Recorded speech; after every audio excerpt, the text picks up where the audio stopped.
Hello and very welcome to this week's Blockchain Gaming News Roundup with me, Jenny Jordan, and my co-host, John Jordan. Today is Friday, the 20th of December, and excuse me, likely the last roundup of the year, I think. It's in terms of a weekly roundup anyway. We have also got a big yearly sort of Christmas roundup to come. Kicking off this week is obviously the big news is the PENGU token, Pudgy Penguins token, which is currently sitting at 77th largest crypto. So it's done pretty well. It had a fairly generous airdrop, I would say. So talk us through a little bit more about that, John, please. Is your little friend giving you financial advice now? Yeah. Telling you to day trade. Sort of so much going on at the end of the year in terms of sort of new trends, which obviously sort of tend to happen when you're sort of in a more of a bull market phase. So, Bitcoin's now down under 100,000, but it obviously been sustained above 100,000 for a long time now. So just a lot of sort of people launching stuff which maybe they would have launched anyway, or maybe bringing stuff forward. And it's sort of a little bit sort of 2001, 2002 on the NFT front. So obviously that was when you had all these big NFT projects. Yeah, everyone was launching an NFT project, a PFP project, 10,000, and if we remember then, they were sort of, some of them were doing it for free, but a lot of them were selling access to those collections for quite large sums of money, and then they all sort of fell away, and then went through various cycles of NFTs are dead. But NFTs are at the moment clearly back, and we're sort of seeing, Pudgy Penguins is sort of the most interesting, I think, from a narrative point of view, because that was a project, say at the time, that it didn't really stand out, I don't think, because there were lots of those sort of Pudgy Penguins and sup ducks and just all manner of weird like animals. And over the years, Pudgy Penguins actually had the community as it grew up around it had quite a toxic relationship with the founders, who were they were just inexperienced kids basically, and made tons of money and big promises, and obviously either couldn't fulfill them or didn't want to fulfill them, or a combination of the two. And there was this big sort of rift between the community and the owners, and a whole bunch of people started forking them to a different contract. So the original owners didn't get the royalties back when you could get royalties from trading. And then Luca Petz came in, this sort of a young American entrepreneur, came in and bought the whole thing for $2.5 million. So he basically bought out the existing people who set up the holding company and got all the IP and everything. And then it's been a sort of resurrection story since then. And sort of culminating this week in the launch of the PENGU token. We knew the PENGU token was coming, but I'm not part of that community, but the token launch seemed to happen sort of quite quickly. And it was a interesting launch in the sense that I think it's like something like 70% of the tokens were sort of launched, were given away, on that day. So it wasn't like often you get like 5% or 10% of the total supply being given away, and everything's festing. And this was just very much like, right, here's a bunch of tokens. Here's a big fire hose of tokens to everyone. And particularly if you owned any of the Pudgy Penguins NFT, so there's the PFP NFTs, there's the Lil Penguins, the sort of the secondary ones, and then there's these fishing rods. There's another whole story we won't go into. So all people who held those all got a lot of tokens. So back when it launched, I think the sort of headline figure was people who owned one Pudgy Penguin got you $85,000 worth of PENGU tokens. So obviously with that much sort of tokens going around, the price clearly is only going to go one way. So obviously people, if you just suddenly airdropped $85,000 around Christmas, most people are going to say thank you very much. I'll go and Lambo, whatever you want to do. So I don't think it's a great surprise that the price has dropped of the token. I mean, as you say it's still a top 100 sort of crypto. It's not very clear, I suppose, what the utility of that will be in the long term. Obviously, they have various projects, and obviously it's now seen as one of the, I guess there's still crypto punks for the sort of hardcore OG people. There's sort of apes, bored apes, and mutant apes still have quite an edgy sort of cachet, although not quite as strong price wise as they were. And there's various other sort of other ones, and Pudgy Penguins is sort of probably third, I would think, certainly in the top 10 of that. So we'll see how they get on. Obviously got the game coming out, Pudgy Party with Mythical. The interesting thing that I felt, not owning a Pudgy Penguin, They were fairly generous, I would say, to the whole community. So even if you own some other NFTs, so I own a Doodle, which we'll come on to maybe. And I've had various other NFTs. So I actually got through to ownership of just nothing to do with Pudgy Penguins. I did own a Pudgy Penguin, but haven't for a long time.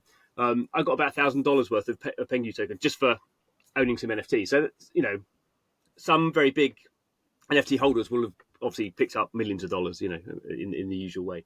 But normally on the game side, or even projects like Mocha Coin and Pirate Nation, when they did their token drop, you had as a button that said claim here, or another button said sort of claim and stake your tokens, and you'll get more tokens, in 3 months' time, or in the case of Pirate Nation, you staked your tokens and you started accumulating points for their sort of next airdrop sort of thing. And particularly for Pudgy Penguins, they have a blockchain they're putting out called Abstract. So they're sort of, they are launching their own chain. So that would be, I would think, the ideal thing for them to go stake your PENGU tokens, which means you can't sell them, and start earning, an accumulated points system for our Abstract blockchain when that goes live. And that just seemed a really odd thing not to have done. Obviously, there's time. If you're doing that sort of stuff, you have to, have all the contracts, security checked and all, that. So, and it may just be they just wanted to chuck loads of money on the table and not worry too much. So there was when you did claim your Pengu, there was a button that said sort of click here, sort of sign up here, and create your Abstract account, and you'll get some more rewards. But it wasn't. It was very lightweight. It wasn't, and clearly you weren't locking your tokens in. So most people would have just, as soon as they got their tokens, sold them. I mean, as I say, the Pengu price has dropped, and is still dropping. Everything's dropping at the moment for various reasons. Won't go into, but it's not very clear, when you have all those tokens, quite what you're going to do with them. In a sense, we're in a sort of very frothy meme coin AI driven thing, as we'll talk about later. So the fact there's no utility probably doesn't matter. The fact that they're one of the bigger PFP collections, and they actually have their game called Pudgy World, which is a more like sort of Club Penguin sort of thing. It's not very well built out at the moment, but there's like little mini games in there. And then they got this Pudgy Party game coming out, although that's running on Mythical Games' own blockchain, so that's sort of a little bit odd. So it doesn't seem like a strong sort of utility for Penguin, for Pengu coins. But what's interesting is having that been relatively so successful, we've seen like today the price of Doodles is up like 300%. They have not announced anything, but everyone's sort of assuming that there's going to be a Doodle coin. Once the OpenSea one coming, people are predicting. Well. Yeah, so this is the other really, really big one, that OpenSea, again, nothing official, but they have set up, people have found they've set up a foundation in the Cayman Islands, and you need to do that, or people do that to have a legally independent entity not based in the US that can issue the coins. You can't, even I think under Trump, it will be complicated to issue coins from a US-based entity. So they've not announced anything. We know sort of OpenSea 2 version 2 is in beta testing, so some people have been beta testing that. But in general, I mean, there is actually a tracker. I'm sure there's a few, but there's one where you can put in your wallet and then sort of play around with if the OpenSea token sells is priced at this is what we think you'll get based on your trading history. So that's a little bit of fun. But I think again, some of these very big NFT traders from 2021, 2022 are sort of thinking, another couple of million, and even people like me who were sort of involved in that, but not big traders, if you sort of think, that might be another like 10 grand or something, it just generally creates this sort of feeling of general happiness, even though a lot of these things are not announced yet. But we know a lot of them are coming. Again, I talk a lot about Pirate Nation. They've just set up the Proof of Play Foundation. So they have a foundation for Pirate Nation, that pirate token. They have their own blockchains that are live at the moment. So that's, we assume, going to be, you're collecting points, proof of play points at the moment, and so there's a foundation they've just set up. So we assume at some point there'll be that those tokens will go live. So we're just in that sort of era where not every project, but the vast majority of projects that can do that are feeling legally more enabled because Trump's coming in, and the meta around this is the time to launch and get an audience. So again, back with Pudgies, I think they said there was I saw a figure saying up to 7 million wallets could claim. It looks like only about there's 500,000 wallets with that token in, but 500,000 wallets in a week, is sort of part of your community in inverted commas is quite a big sort of engagement. So I think we're just in that sort of region where people will be looking for tokens to launch. And I guess in a way it's kind of nice that it's a lot of the OGs and kind of people who were in the space in 2021 and earlier. Those are the ones being mainly rewarded here, as compared to earlier in the year when you saw sort of the clicker games on Telegram. So with the airdrops then that were maybe not that type of audience, and to see that kind of the ones that have hung around and actually believed in this industry for a long time, they're the ones being rewarded here. So yeah, it's nice. Anyway, let's move on. Obviously, another big trend of the year has been the growth and rise of AI agents in gaming, and Xterio, the Web3 studios. Now, I mean, it's been there for a while. It's not like they have just announced this big pivot or anything, but they have released their sort of big AI vision for the future. But short term and long term, it includes some launches in the more short term, but sort of, it just the kind of longer term integration of it. So talk us a little bit through that, and also maybe mention some of the other projects like Mojo Malays, Mojo Emma, or whatever she's called, which I follow it actually for the main reason that I find it very interesting to see how she changes in appearance from day to day, and most notably I've seen the change of the size of her boobs. It's quite interesting, really changing depending on which setting she is in, if she is supposed to be sort of a cute little girl, or if she is a more whatnot. Definitely some hormonal fluctuations going on there. Anyway, yes, back on track into Xterio. Talk us through a little bit, kind of practically, what it means. So I did write up that this was their pivot, and I knew they would sort of be a bit annoyed about that, and they did actually sort of say we've been doing this since sort of April this year. But I'll sort of explain why I did say pivot. So Xterio is one of these projects that's been around for a while. It's sort of a lot of it is from Chinese developer Fun Plus, and a lot of the staff came from there, and a lot of the funding, although funding from other places as well, and other companies, but it's quite a bit from them. And they sort of started the year with various NFT drops. So there's one called Age of Dino and one called Overworld. That were really successful, and actually that was sort of part of the Q1 narrative where NFT sales were back again because there was this idea that the tokens were going to be launched, and it all got very buzzy, and then sort of nothing's happened really since then, and even the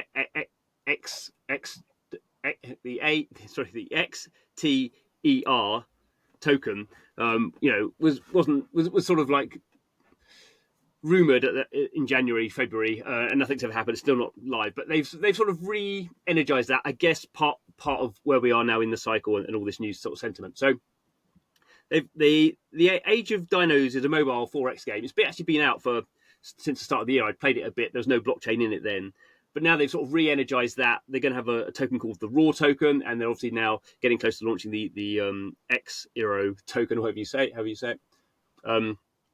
So they're now up to about 400,000 daily active unique wallets on the back of this sort of like a airdrop giveaway.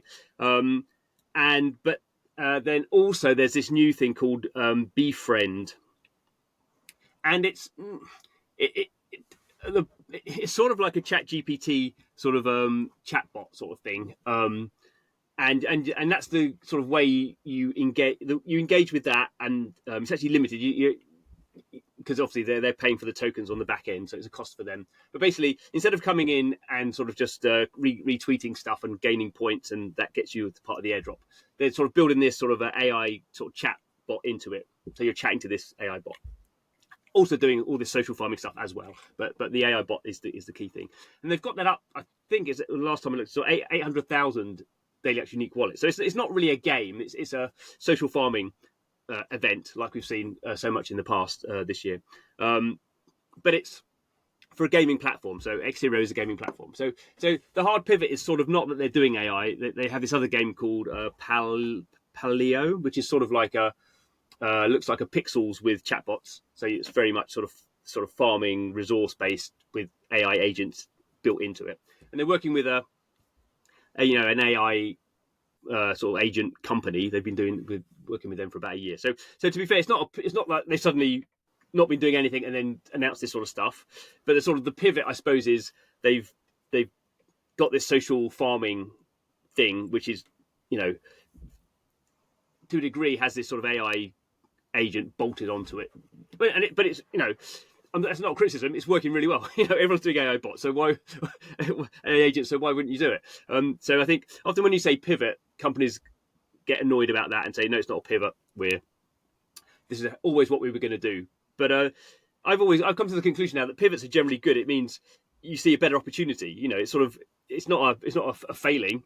It's like it can be, but in general, it's sort of like it's sort of a rational understanding that you're working in this business. If that business was going great, you wouldn't change business, but that business is not going great. If you're a startup, you might go through many different, sort of changes. And so anyway, Xterio is doing that, and it's going really well for them in terms of at least numbers. Obviously, we don't know about the token and all that sort of stuff. And they are a big platform, so you can sort of see there may be some utility. They've got tons of games coming out.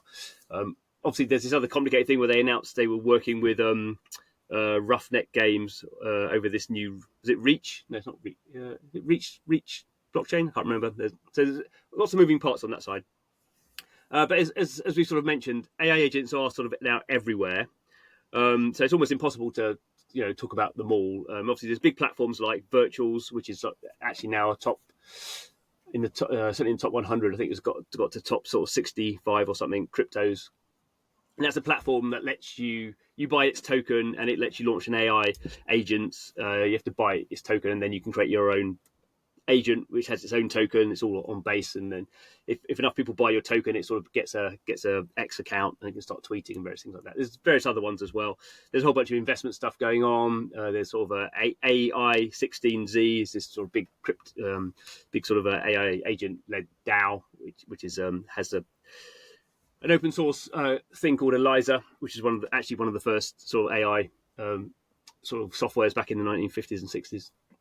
I read yesterday about not the first, but an AI trading agent called Jenny. That was interesting. Oh, is there? Yeah. No, there's just loads of these. They're all, as I say, everyone's trying out, new things and or ways to sort of re-engage with their existing audiences. Another one is with your hat on is Planet Mojo.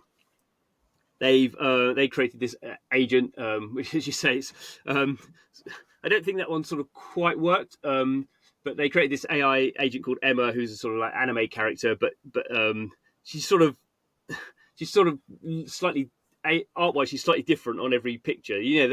Across all the pictures, there's you understand it's this girl with pink hair sort of thing. But it's sort of because it shows one of the limitations, I suppose, of Gen AI, that it's very hard to get consistency if you're producing, hundreds of pictures. And maybe that's for them the point. They're not trying to be serious around that. But now they've announced a sort of a next step from that is called the Worldwide Agent. So that's their sort of AI platform. And they're launching a game, Agents of Poker. And so they're showing that it has like this Emma character. It has the sort of figurehead character from the AI 16Z project. It has one of their game characters, so this big bear from the Mojo Melee, and also their little Mojo sort of plant sort of characters as well. And they're sitting there playing poker. So it's the agents will have their own, when it goes live at least, the agents will have their own wallets, and they will use the Mojo token, obviously, to play poker amongst themselves, and they will have banter and all that sort of usual stuff we expect from AI bots. But it's all in 3D. It's all running in Unity. And you'll be able to play against them, and what they're hoping is over time, you'll have different tables for different types of crypto that you might be trading, and maybe you don't know quite how you trade NFTs, but it's different sort of stuff you can do, so they're sort of using the existing artwork they have from their games, and they also have obviously plans to have these agents being sort of part of your squad. So maybe if you're doing like a sort of RPG game and you need 4 people in your squad, you'd be you, and then you pick pick AIs. And you can imagine you could rent out AIs and all this sort of stuff that's happening. There's actually another one I just saw was yesterday, but just looking at this morning is Faraway Games, who we talk about quite a lot. They do a lot of stuff with Yuga, so they have their heavy metal little robots that they bought that from Yuga as an IP, and now they've created this one called Jeff. And he's going to be the first. I don't know if it's always so silly to say. He's being labelled as the first AI agent node validator. So they've got their F chain coming out next year, and this Jeff is going to, I don't know what it means, he's going to be a node validator for this F chain, and he's already launched his Jeff token that they apparently airdropped to people. Again, that's created using the Virtuals platform, and so he's all this sort of stuff is, people are investing in him, and you're just going to see a whole mesh of stuff. A messy mesh of stuff, and then obviously the agents are all going to be talking to each other. I guess we should talk about today. Today has its Limbo agent as well, which is she's obviously today is much more of an AI native sort of game, but she's like a more like a music star supposedly. I've not heard her do any singing yet, but she does Twitch feeds, and like all these things is a little bit wooden at the moment in places. I noticed she started getting very sweary on Twitter this week. Suddenly, they'd obviously switched to Switch, and she was like swearing at all these people, which is kind of amusing for the first sort of half a day. But we're just going to see loads of that, and it's going to be. We've not really seen it in games at the moment. It's sort of around the outside of projects. But obviously, you get the impression, obviously, that most developers in Web3 are very positive and sort of embracing almost any new emerging tech as the next sort of big opportunity, and they are, rightly. But there's quite a lot of resistance as well, isn't it? With outside of sort of Web3 circles, what's that all about? Why would you be against this? Can you just sort of outline in short? I'm probably the wrong person because I sort of can't see it. To a degree, I think it is in the traditional game space. It is the sort of similar reaction we have against any new technology, and certainly when we saw against blockchain, we had very vocal how much of a minority it was, we don't know, but a very vocal section saying this is all grift and this is all Ponzi schemes, and this destroys games, and at one point this destroys the planet, I guess, before ETH went proof of stake. And to some degree, I think that's just a knee-jerk against everything that's new. But equally, these gamers tend to be middle-aged, or they tend to be, I guess, more on the progressive side, and they tend to be quite small c conservative about what they think is a good game. And for them, a good game is something they pay $50 for, and they can play for 1,000 hours over 10 years and not pay any more on. So it's partly an economic thing. They think an NFT worth $1,000 is sort of immoral to some degree. But equally, there's a certain type of game they want. They don't want microtransactions. They want very high, often narrative-led, or very high sort of production values on a hardcore skill-based sort of system, and they want a very sort of pure sort of version of that. So that's why they love Nintendo, which very much takes that sort of route.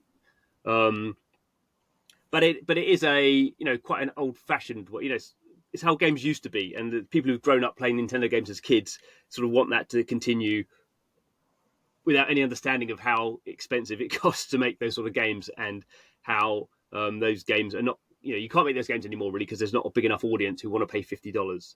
If everyone paid $50, then that was fine, but we know most people don't pay $50, and even in free-to-play mobile games, most people pay nothing. They should avoid paying if they don't have to. So I think so. The same thing happens with AI. So now, even if a game uses or is seen as using AI in its artwork, or not even in game artwork, but in sort of advertising, or there's a big thing about Call of Duty in a splash screen. So basically, like when you load up the game, there was a big sort of a zombie Father Christmas, and people were debating whether he had 6 fingers and whether that was supposed to be because it was Call of Duty 6, or whether it was AI slop. And another game, like a game no one had heard of this week, about cats, a cat game out of China, put out a video, and everyone was like, this is all using AI, and they had to put out all this stuff saying we're not using AI. I mean, but we are seeing some changes. So there's another game that raised $18 million out of Turkey, a mobile game, again about cats, bizarrely. And they were saying it's like a Where Wally game. So you have a very complicated art piece, and then you have to find cats in it. So like a find the thing game, and then you can color it in afterwards. It's a cozy sort of game. And they were saying we use AI, and it basically saves us sort of 5 or 6 people creating the base artwork. The AI creates the base artwork, and then an artist will come in and clean it all up. But they're a tiny team, like 10 people out of Turkey, whatever. They wouldn't have a business if they had to have 20 artists. So I think and again, you can understand there's sort of Luddite tendency, which I guess is in us all, that AI is going to we're all nervous. AI is going to replace our jobs, and it'd be very simple for two AIs to be trained on our videos and chat around, and maybe more entertaining for people to listen to. So I think there is that sort of fear as well. The uncertainty of AI, and at the very high level, obviously these AIs are going to take over and sort of destroy us all in sort of weird ways. But when it comes to gaming, I've always been struck really, as long as I've been in the industry, about how this small c conservative wanting sort of a petri dish of, not petri dish, that's the opposite of petri dish, a sort of a solidified type of game, and anything that goes against that is really frowned upon and is seen as a moral sort of hazard. But I think with AI, we think obviously in blockchain, the blockchain is going to be sort of important, and maybe in the long term we'll see how that goes. But AI is clearly, when you have Elon Musk and Demis Hasselbass talking about making an AI game together. I mean, it's, whether they ever will or not, obviously very busy, important, rich people, but just the idea of maybe that kind of the ultimate symbiosis is sort of Web3 blockchain with AI. I mean, the final thing is, is around this AI agent thing is, it's interesting that AI agents are knocking around and AI agents are launching coins. So we have the Goat coin, and then bizarrely again this week, Fart coin, which actually, there's this argument that the first AI coin was Fart coin, not Goat coin. And I won't go into all the details there, but now Fart coin is a $1 billion coin. And obviously when we start having these agents having their own coins, then agents start interacting with each other, and sort of, we have agents trading each other's coins at the moment. And then, I don't think, it was Tyler Cowen, the well-known sort of economist, who's not particularly pro crypto. He's saying in the end, all these agents, they need financial value in order to interact in the real world. You can't give them a debit card or a bank account. Of course, they're going to be using crypto and maybe stable coins, but maybe the end state is all these agents creating their own blockchains, using their crypto to buy validators from data centers.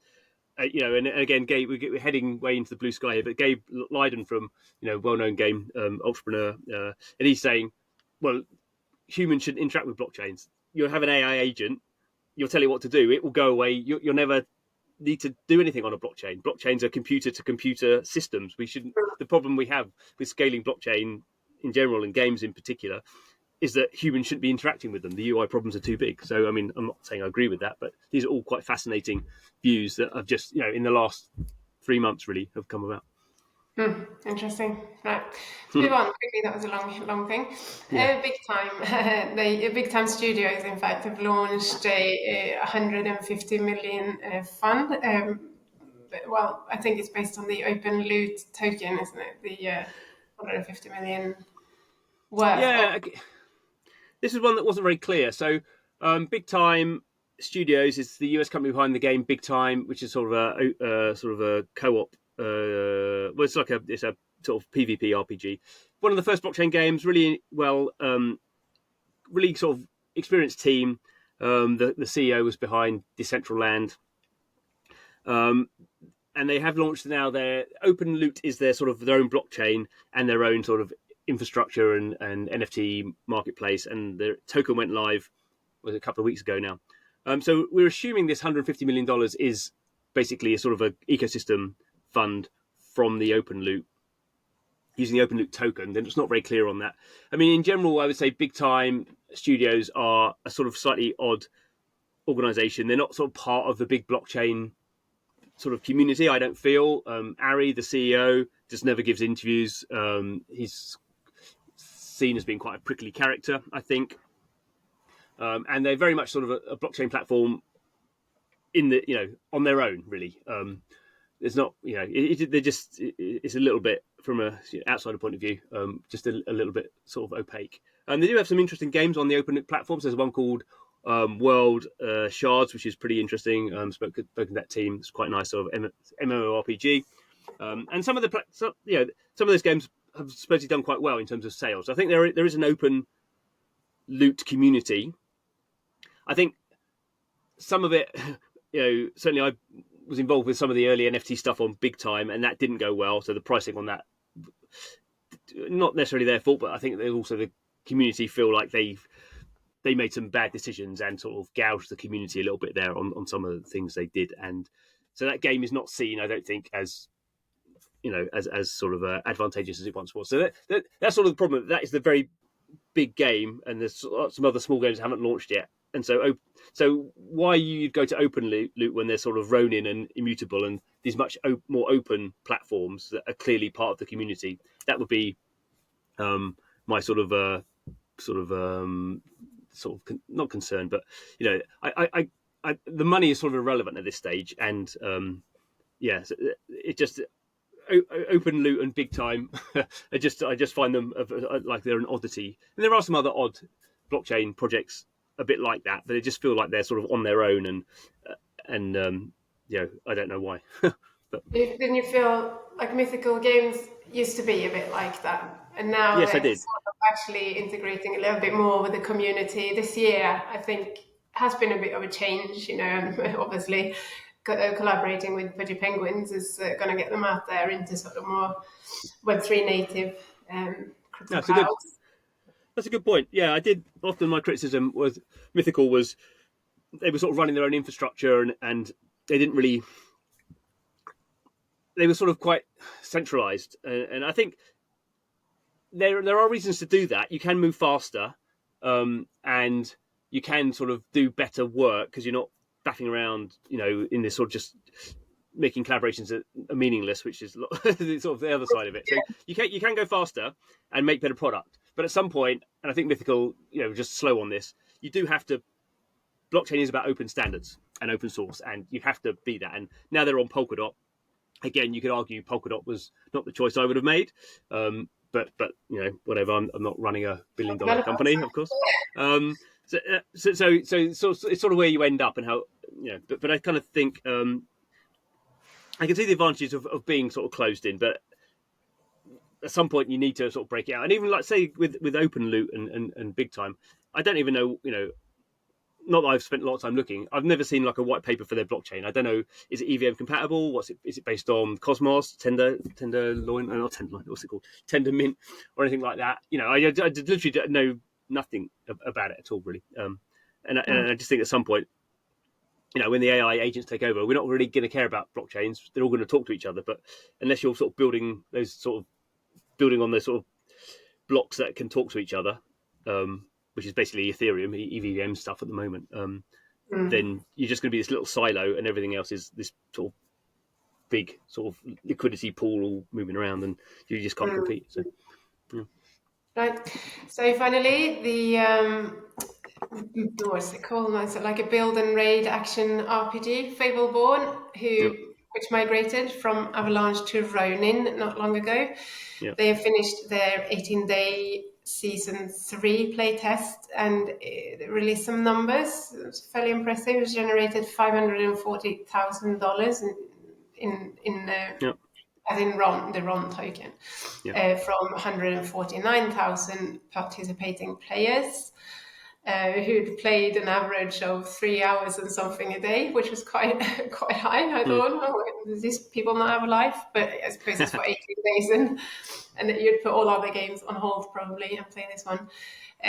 So yeah, that's done well, and it's sort of similarly to Pixel when it's migrated to Ronin, that sort of really they've seen an uptick. Whether it's sort of going to be sustained into next year will remains to be seen.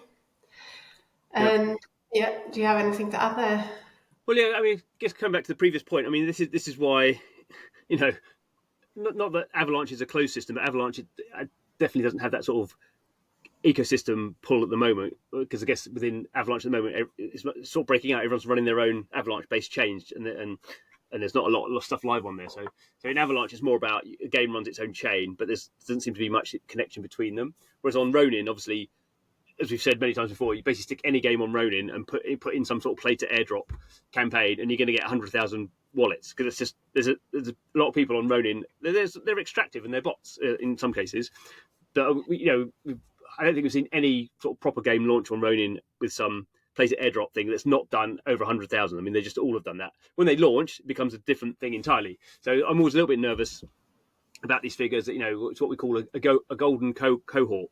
You can put out these figures and you get these excellent play times, and they put out some retention numbers that are really good. I think 37% on a day 14, which would be amazing for a free to play mobile game. But it's not a free to play mobile game. It's a blockchain game with people playing to get a token airdrop. So it's like it is a little bit like work. So I just put a bit of caution on that. The interesting bit, as you say, is when people are spending money. So again, on Ronin, you're spending the RON token. I think there was like a pass, wasn't there, that they were buying. And obviously, people are buying the pass because then they're accumulating more stuff in the in the play to airdrop thing. They get it higher on the leaderboard. They're going to get more power token. I think is the token when it comes out next year. So it's again a little bit. They're not spending money, $500,000 for the fun of playing the game. They're doing it because they think every dollar I spend here, I'm going to get $2 back in airdrop. So again, sort of caution there. But I think it just goes to show that Fableborne was sort of a known game and seemed to be doing sort of okay. It's had 2 other tests running on the Avalanche sort of ecosystem. When it comes to Ronin, and it sees a significant uptick in terms of audience, and obviously they're very pleased about that, and obviously Ronin are very pleased about that, and should say a whole bunch of other games have announced. Is it Ragnarok Landverse is coming out on Ronin next year, and Ronin's going permissionless next year, and there's loads of stuff going live then. Can't talk about now, but people doing games and other game related projects that are going live, in January next year, because they can just like rock up and go live on Ronin. And Ronin is, still seen, as a place where it's not the only place you would go, but it's like if you're writing a list of the top 3 blockchain games I might go to, it's very unlikely Ronin's not going to be on that list. Even though the token price is maybe not where people think it should be logically. There's not really any other competition in terms of just getting those 100,000 first sort of wallets into your game. Yeah, they also had another game come out on the ecosystem from Pixels. Well, a Pixels collaboration actually with claim+stake Studio, I think they're called. I think I got that. Yeah, I think I got that wrong. I think that was maybe the game was called claim+stake before. Someone else said. It wasn't very clear. So I think it may have been a game called claim+stake. Yeah. And then they've rebranded it. Dungeons. Yeah, so I'm not quite sure on that. But anyways, Pixel Dungeons. I did play it. Actually, it was a. It's a very, very, very simple game. It's like a bit like like a top-down pixel thing, and it's a bit. I said Pac-Man. Pac-Man meets Bomberman. It's not really quite Pac-Man, but it's sort of Bomberman in the sense you're moving around and you can drop dynamite, and the dynamite sort of explodes, and there's goblins that chase you, and you might fall into some lava, and then you find bits of pixel. You find gems and you mine them, and then if you can survive for 2 minutes, all the gems you've mined then get you the pixels token. But you can play. There's a free map, but you have to have a reputation score from the Pixels game of 2000. So you have to have played Pixel quite a lot to play the free one, or you have to buy pickaxes, which are the sort of in-game, which is how you buy into maps, and you spend Pixels buying pickaxes, and then you go into the map. So yeah, I got 2.4 pixels, which I think is about 50 cents, but I spent $10 buying pickaxes. I haven't used them all up yet. And I got killed a lot as well, so I had to have quite a few goes. But it's nice. Interestingly, so this is kind of a part of CEO Luke Bowikowski's idea of sort of getting play to earn to work again, and sort of revive it and make sustainable play to earn models. So it might be interesting in it as a game on its own, of course, but it is more interesting as part of that bigger context where this is a studio that is determined to sort of make play to earn mode. So the fact that you're very enthusiastic about your 50 cents in Pixel, and it might be on its way back. And the other thing is, it is to log into it. You basically you end up creating a Pixel account. So the other thing they've been if it's just one game, you sort of think, oh, of course I'm creating a pixel account, I'm playing pixels. But basically, they're going to want a whole bunch of games where they use the pixel account and they have this, they spend a lot of time looking at who are the best players in terms of they get given pixel tokens and they don't go out and sell it for dollars. They then go and buy more pixel stuff. So, if I'm someone who you give me 100 pixels and I go and stake those or go and buy a VIP pass, then like, well, what would he do if we gave him 1,000 pixels? And maybe I'm gonna go mad and trade and buy NFT land. And then like, if we gave him 1 million, that's what he's trying to do all the time. He's like, if I give you 10 pixels and you go and sell it, I'm not going to give you 10 pixels again. If I give you 10 pixels and you do something in the ecosystem, and maybe I don't really play pixels. I always think I should play pixels more, but pixel dungeons is just like I can go in and have like 5 minutes of pixel dungeon, and you can just imagine a whole bunch of games like that. And in the pixel dungeons, they could be, you could pay, you can imagine paying $5 for going into a dungeon and it's got, $50,000 of pixels in there, and then it's more like you're fighting other players because other players could kill you with their dynamite and then they get your pixels. So you can imagine it more like a PvP thing, lots of different ways it can go. So yeah. And obviously, to finish off, you can imagine AI agents. I could get an AI agent, pay for him, he can go in there. And, there we go. The circle is complete. Absolutely. And on that note, let's finish off. Say happy Christmas and holidays and happy New Year and a lot. And we'll see you back in 2025 for our next roundup. Bye-bye. Bye.